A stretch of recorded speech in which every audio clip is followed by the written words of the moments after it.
Good afternoon, adventurous and mysterious people. We are back again with the Adventure and Mystery Book Club, and we are reading Captain Blood by Rafeal Sabatini. And I'm not going to introduce myself because you know who I am. I know who you are. It's all good.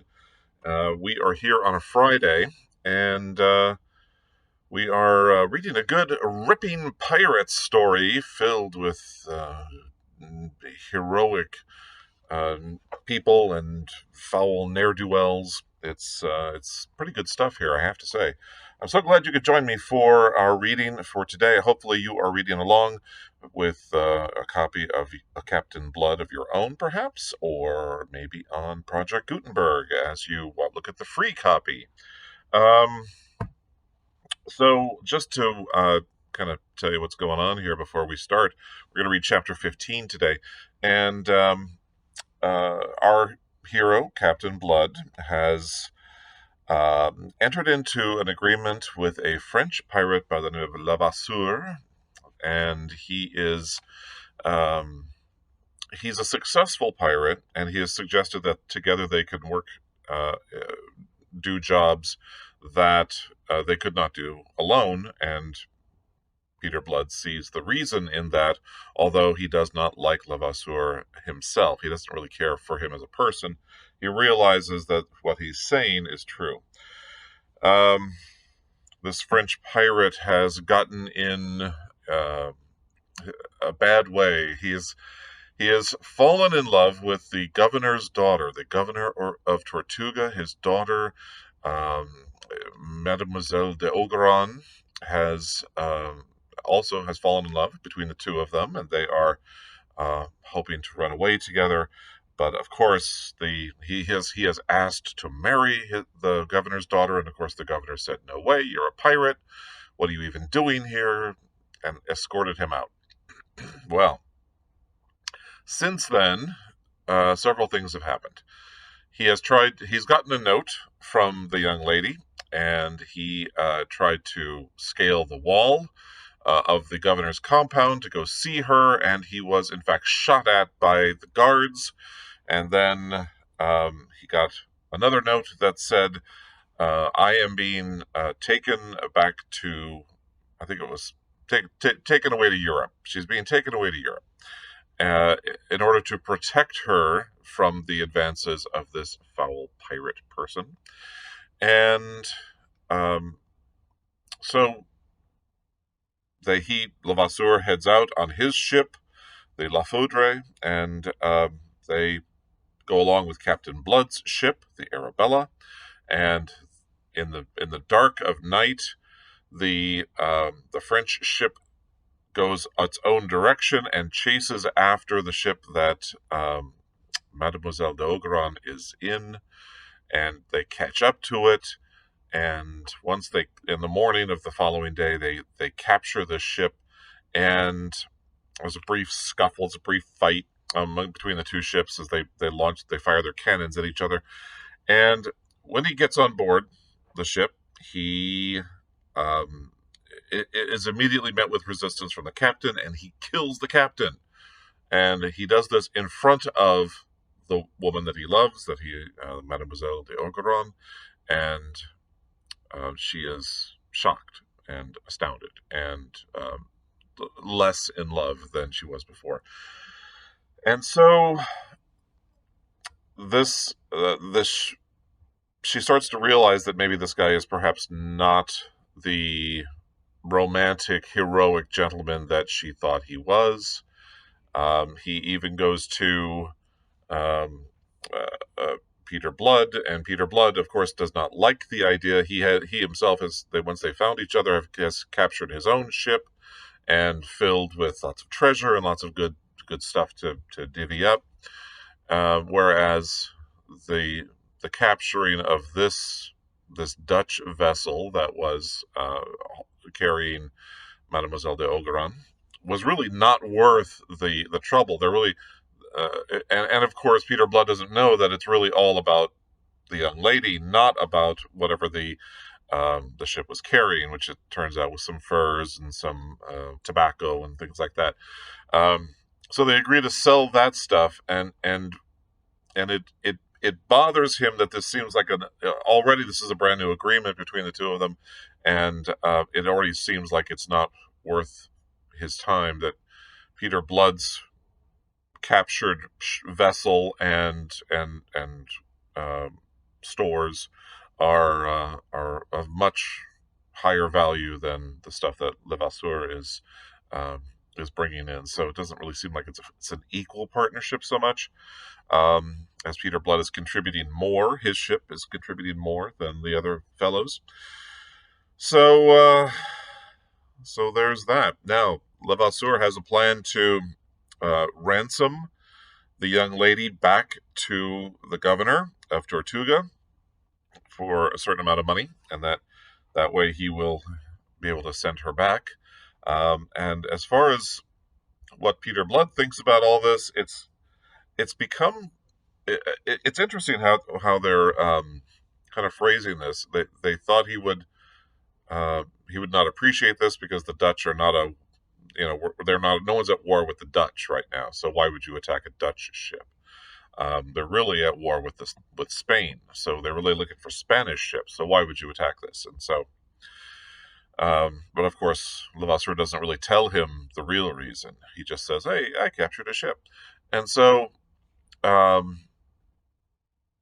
so we'll see. I mean, it seems like they're already sort of having some disagreements here on the situation, and we'll see what happens with that today.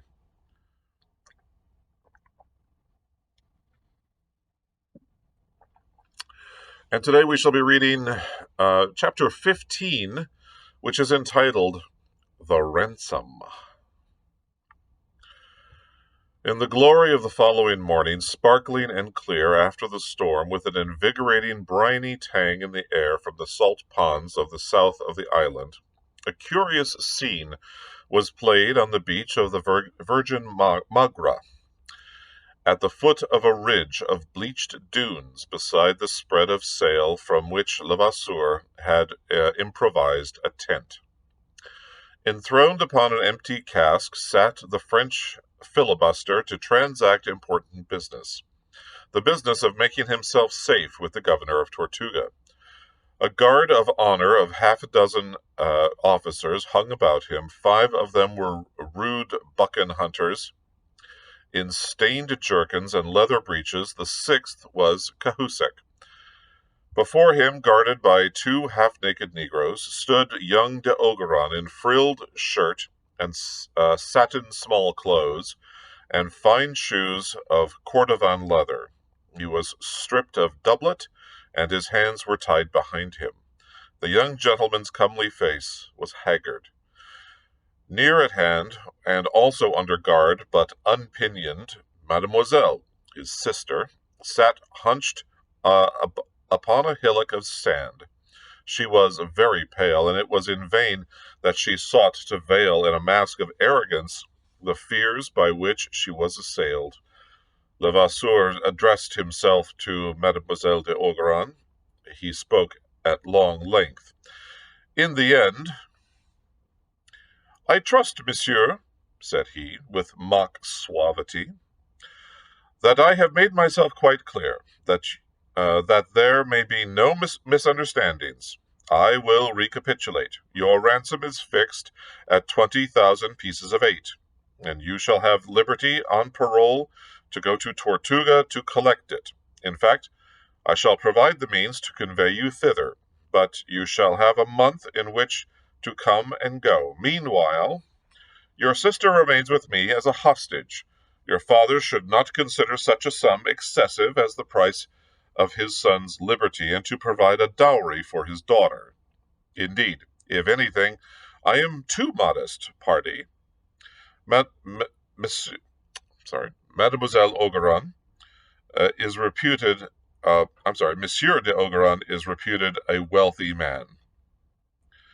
Monsieur de Ogeron, the younger, raised his head and looked the captain boldly in the face. I refuse. Utterly and absolutely. Do you understand? So do your worst, and be damned for a filthy pirate without decency and without honor. But what words! Laughed Levasseur. What heat and what foolishness! You have not considered the alternative. When you do, you will not persist in your refusal. You will not do that in any case. We have spurs for the reluctant, and I warn you against giving me your parole under stress and afterwards playing me false. I shall know how to find and punish you. Meanwhile, remember your sister's honor is in pawn to me. Should you forget to return with the dowry, you will not consider it unreasonable that I forget to marry her. Levasseur's smiling eyes, intent upon the young man's face, saw the horror that crept into his glance. Monsieur d'Ogeron cast a wild glance at Mademoiselle, and observed the grey despair that had almost stamped the beauty from her face. Disgust and fury swept across his countenance. Then he braced himself and answered resolutely, "No, you dog! 1,000 times no!" "You are foolish to persist." Levasseur spoke without anger, with a coldly mocking regret. His fingers had been busy tying knots in a length of whipcord. He held it up. "You know this? It is a rosary of pain that has wrought the conversion of many a stubborn heretic.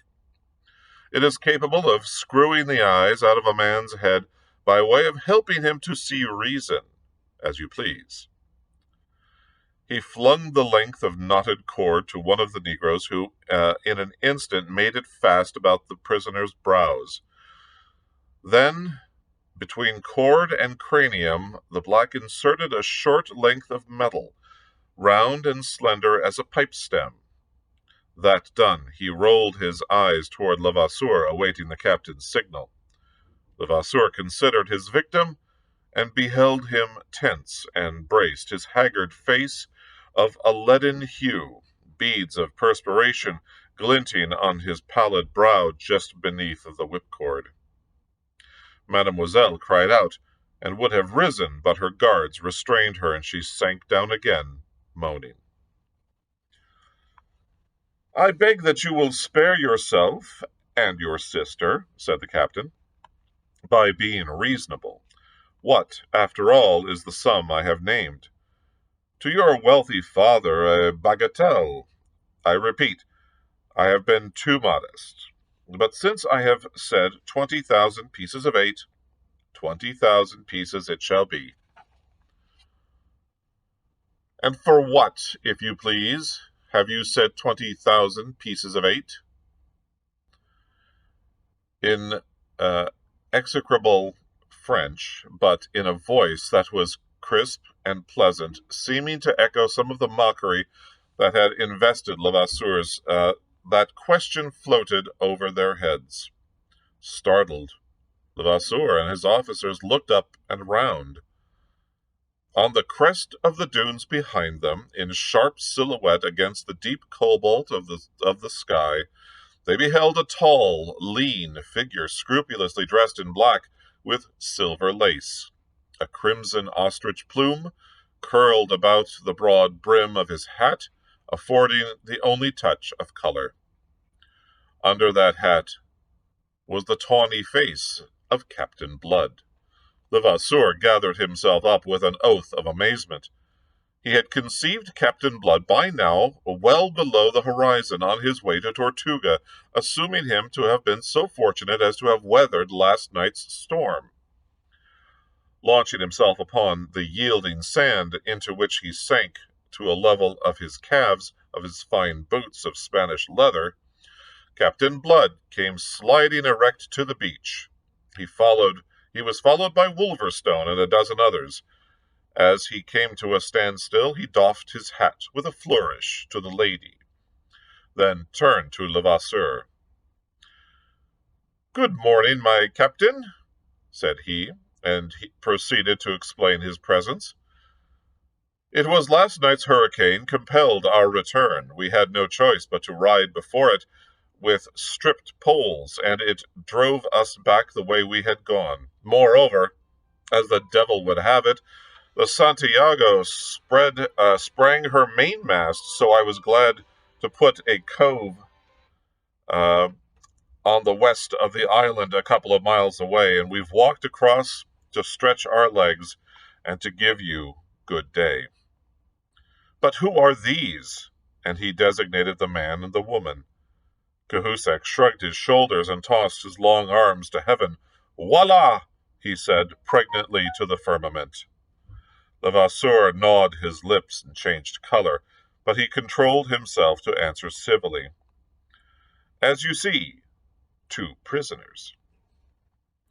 Ah, washed ashore in last night's gale, eh? Not so. Levasseur contained himself with difficulty before that irony. They were in the Dutch brig. I don't remember that you mentioned them before. I did not. They are prisoners of my own, a personal matter. They are French. French? Captain Blood's light eyes stabbed at Levasseur, then at the prisoners.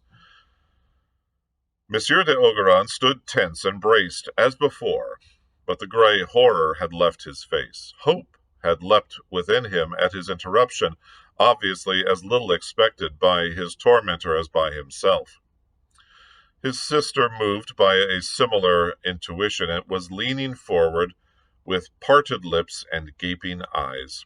Captain Blood fingered his lip and frowned thoughtfully upon Levasseur.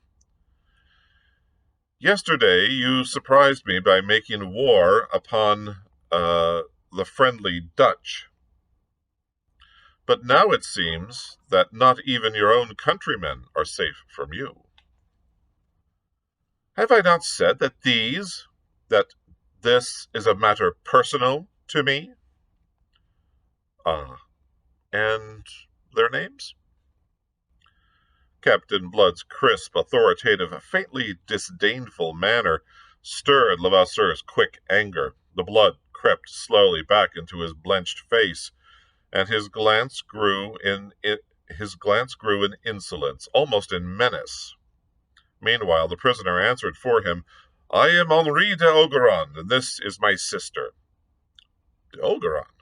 Captain Blood stared. Are you related by chance to my good friend, the governor of Tortuga? He is my father. Levasseur swung aside with an imprecation. In Captain Blood, amazement for the moment quenched every other emotion. The saints preserve us now! Are you quite mad, Levasseur?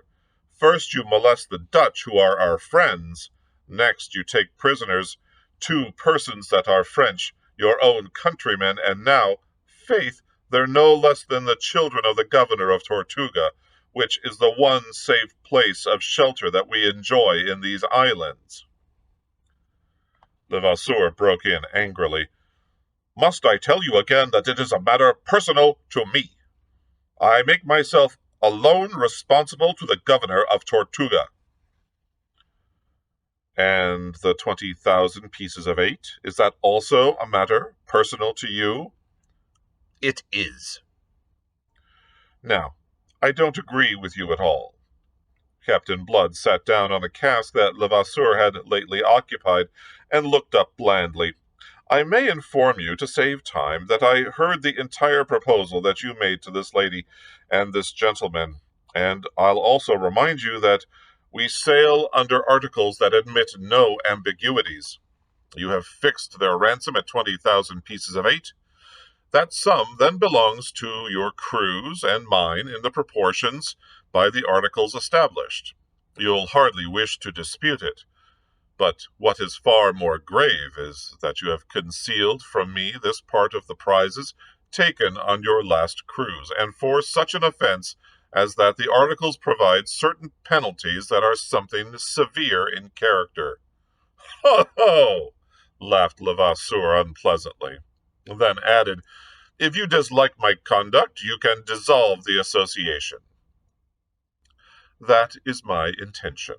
But we'll dissolve it when and in the manner that I choose, and that will be as soon as you have satisfied the articles under which we sailed upon this cruise.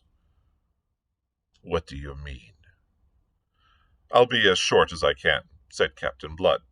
I'll waive for the moment the unseemliness of making war upon the Dutch, of taking French prisoners, and of provoking the anger of the governor of Tortuga.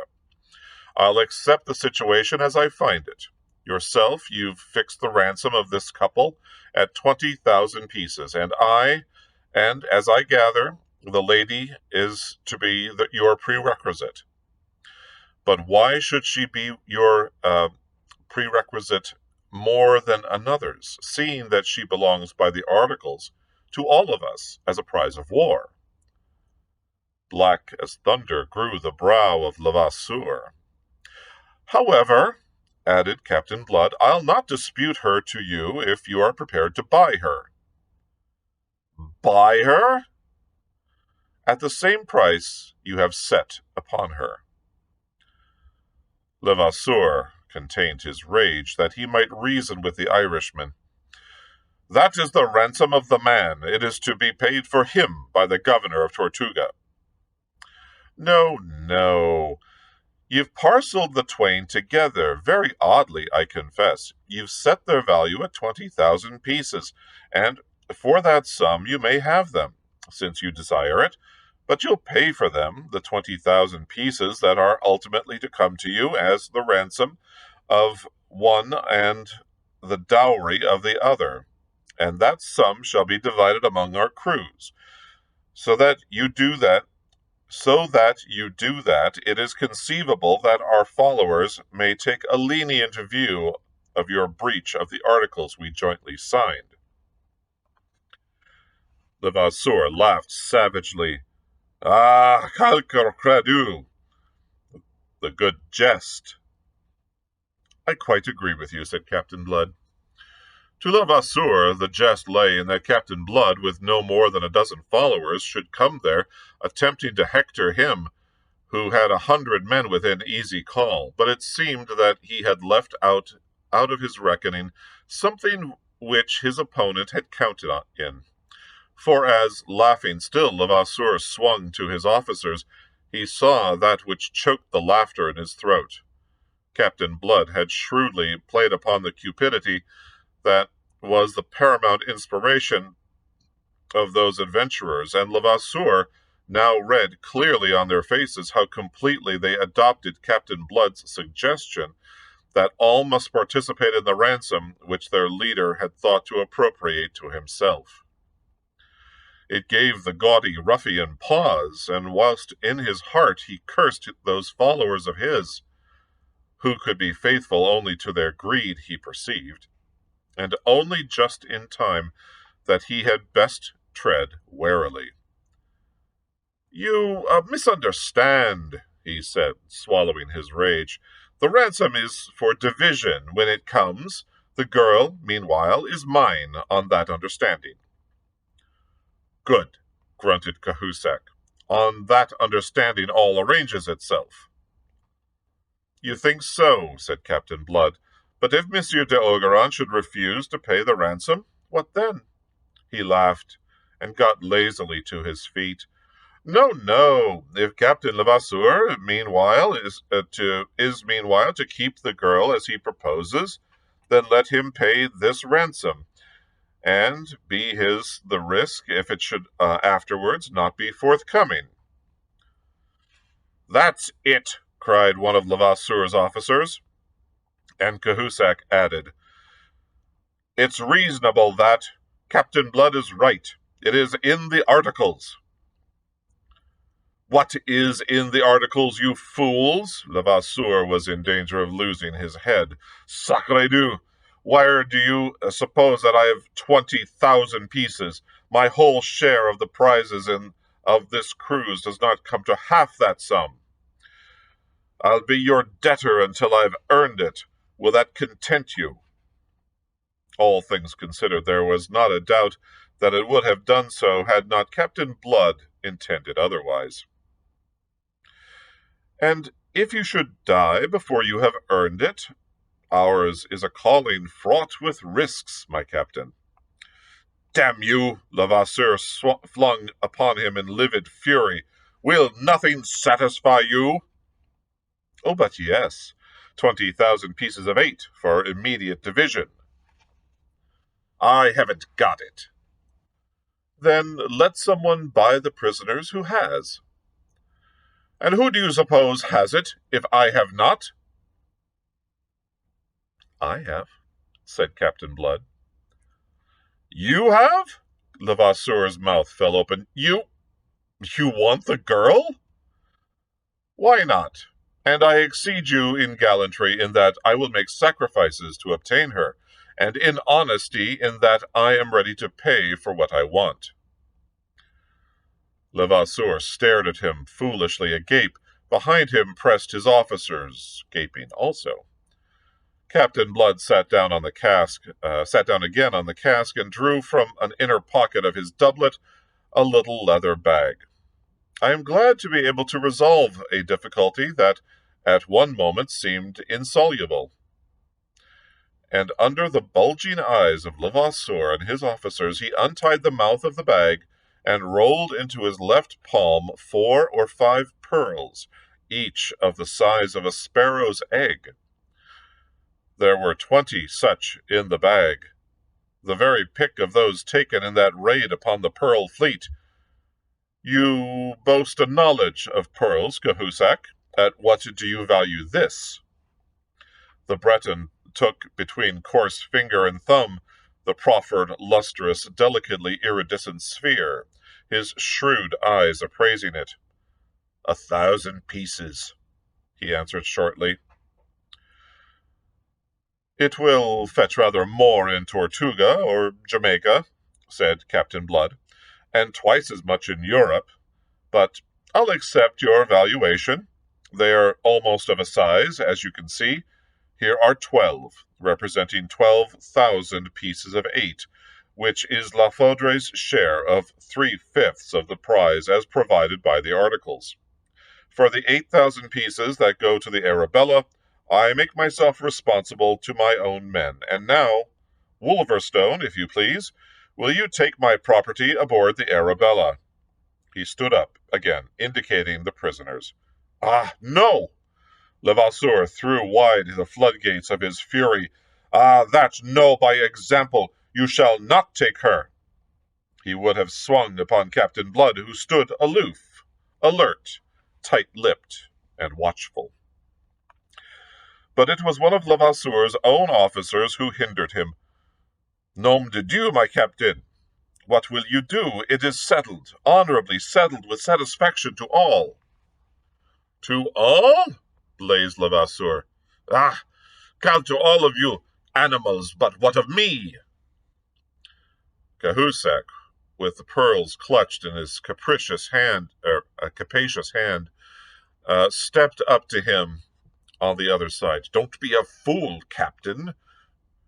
Do you want to provoke trouble between the crews? His men outnumber us by nearly 2 to 1. What's a girl, more or less? In heaven's name, let her go.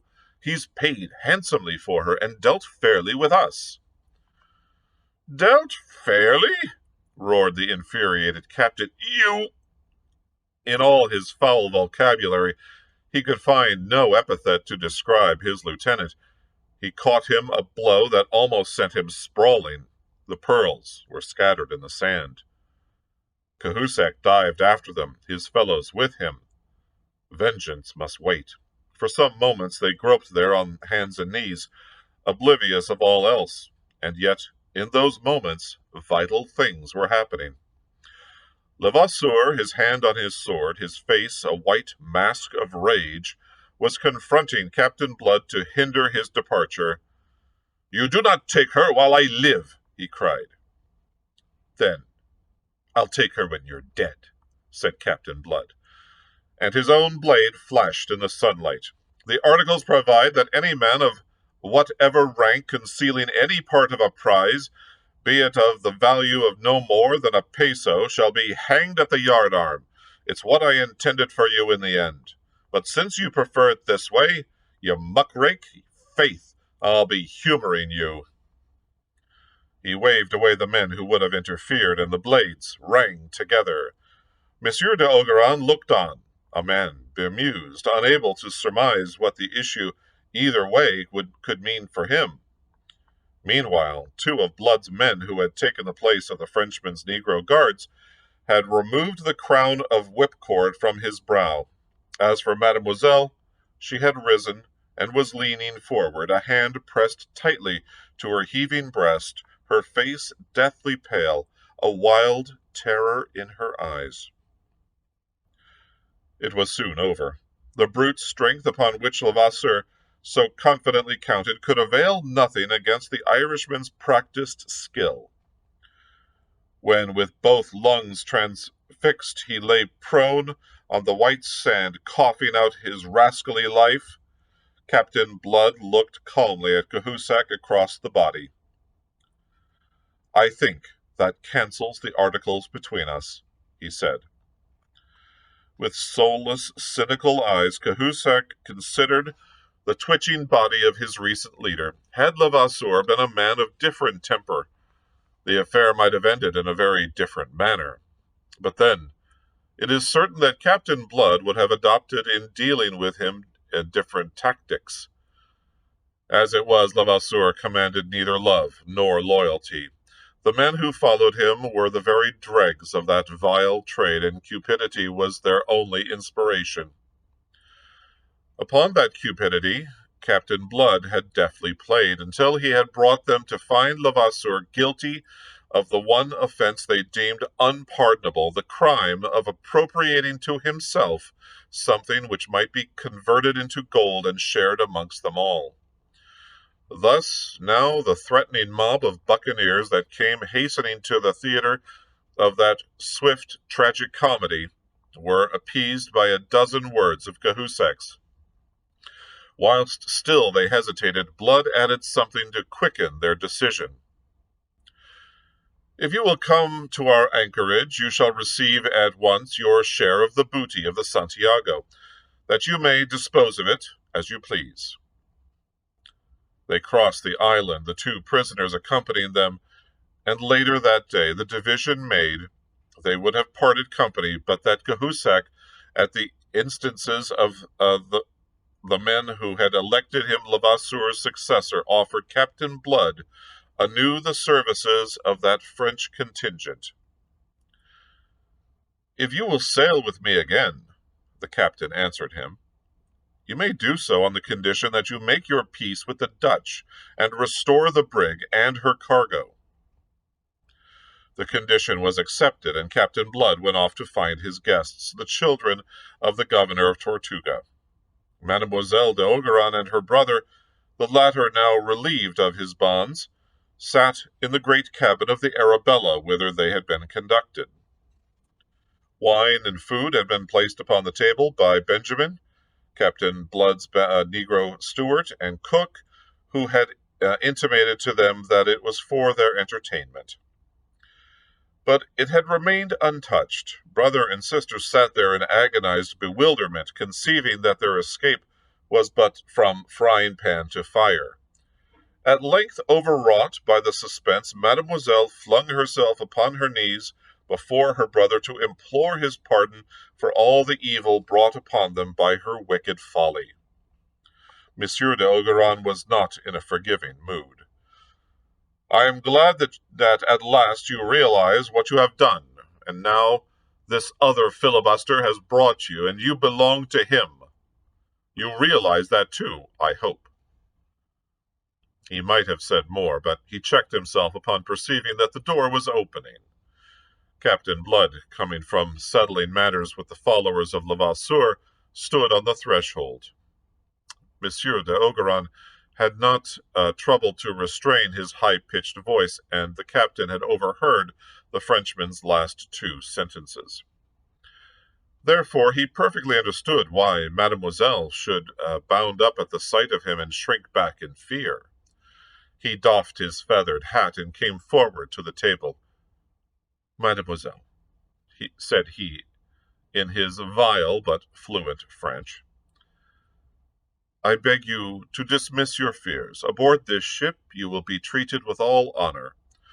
So soon as we are in case to put to sea again, we steer a course for Tortuga, to take you home to your father, and pray Do not consider that I have bought you, as your brother has just said.